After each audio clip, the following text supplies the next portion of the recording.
Bonjour chers amis internautes, chers abonnés des pages Sport Santé Plus. Aujourd'hui, cette émission est consacrée à une synthèse sur le genou du sportif. Ce genou du sportif qui nous a conduit pendant plusieurs semaines à une compréhension et à une maîtrise de cette articulation qui est plus que capitale dans la pratique de l'activité physique sportive, mais également dans la réalisation de toutes les activités quotidiennes et de toutes les activités au niveau professionnel et à tous les niveaux. Top, c'est parti.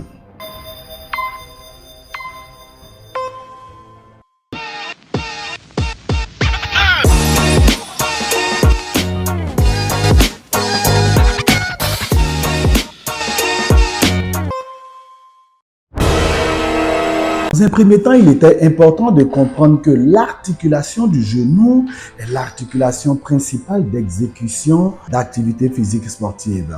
Cette articulation est dite portante parce qu'elle va supporter énormément tout le poids du corps et favoriser l'exécution de tous ces mouvements qui vont permettre la réalisation d'un déplacement assez efficient dans toutes les activités et surtout dans la pratique de l'activité physique sportive. Au travers de ce contexte, nous avons saisi que l'articulation du genou était cette articulation qu'il fallait totalement, par tous les moyens, protéger de manière efficiente, surtout pour les pratiquants d'une activité physique sportive. L'anatomie du genou nous a fait comprendre qu'il existait essentiellement trois structures osseuses qui rentraient en contact pour former l'articulation du genou. Il s'agissait de l'os le plus dense, le plus grand, qui était l'os de la cuisse, qui était appelé le fémur. Ensuite, le fémur était emboîté directement avec le tibia. Et le troisième os qui rentrait au niveau de l'articulation était la patella, ou la rotule qui était cet os arrondi ou sésamoïde qui se trouvait à l'avant du genou. Un quatrième os appelé le péroné ou maintenant la fibula n'entrait pas directement en l'articulation avec les trois autres os. Ces différents os pour faciliter ce qu'on appelle la congruence des structures osseuses, c'est-à-dire l'adaptation parfaite de ces différentes structures osseuses.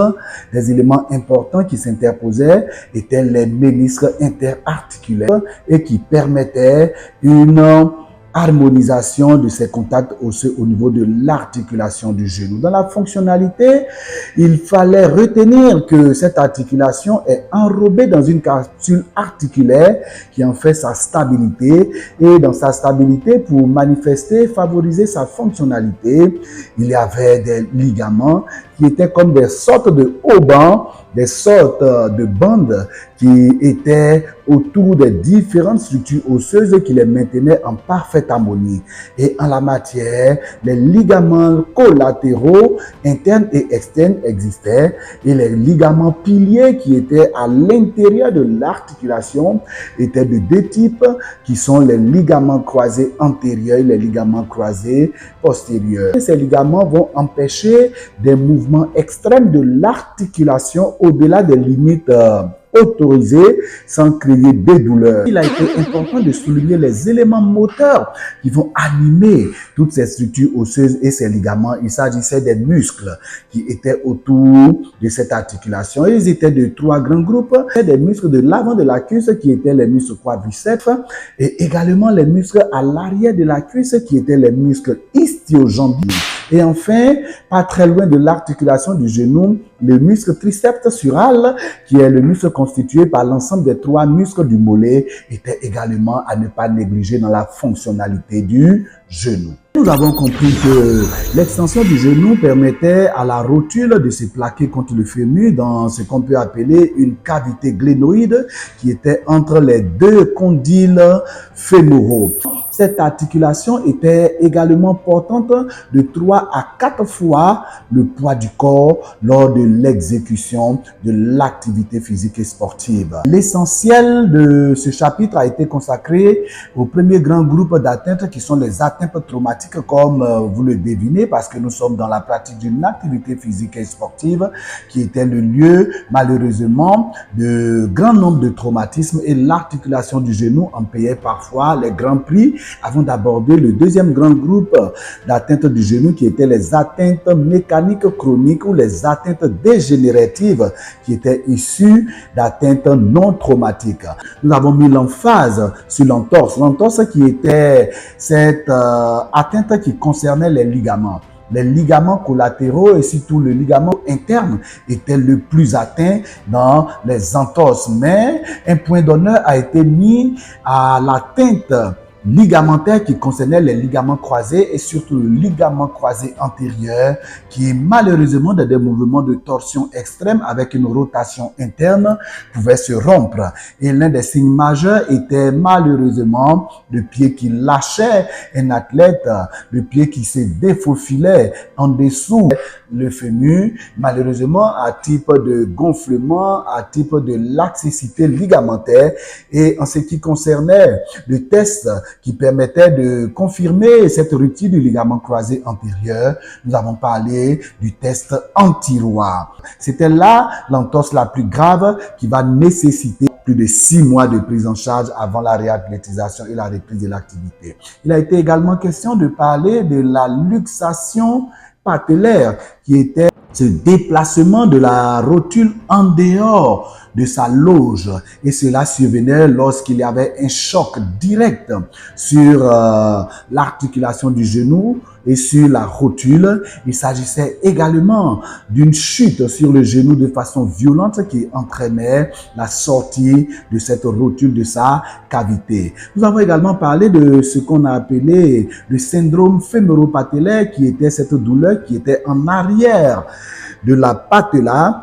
Entre l'arrière de la patella et le fémur se trouve une structure fibrocartilagineuse qu'on appelle le cartilage de croissance. Mais sous des éléments tels que les hyperpressions et malheureusement l'existence de sol non adapté et l'existence de gestes non adaptés, il se trouvait une douleur totalement invalidante dans cette zone et qui était constituée par une inflammation régulière qualifiée de syndrome rotulien ou fémoro-patellaire.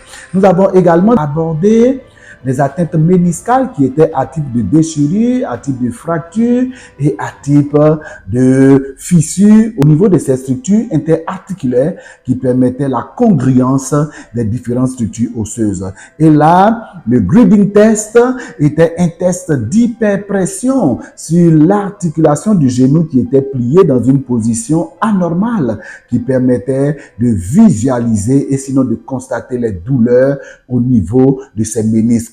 La palpation de la ligne interarticulaire permettait également de voir la douleur qui va surgir et favoriser l'existence de cette douleur au niveau des ménisques. Il a été question de parler de ces atteintes dégénératives qui étaient des surfaces d'usure au niveau des cartilages de croissance. Dans toutes ces atteintes douloureuses, l'un des éléments sur lesquels nous avons insisté, c'était l'arrêt total de toute activité sportive et physique en cours lorsque l'une des douleurs est constatée au cours de cette pratique sportive.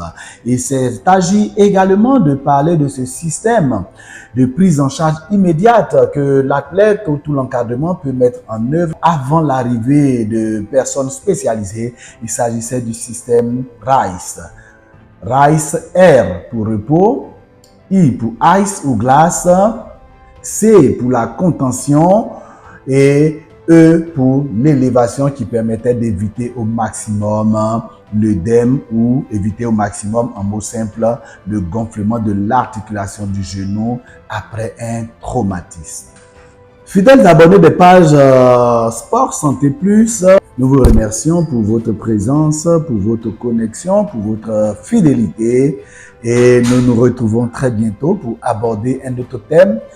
Je vous assure que vous aimerez également parce que c'est un thème d'actualité et qui malheureusement fait des dégâts dans le milieu sportif malgré certaines dispositions qui ont été prises pour éviter ce fléau. Restez scotchés et à très bientôt.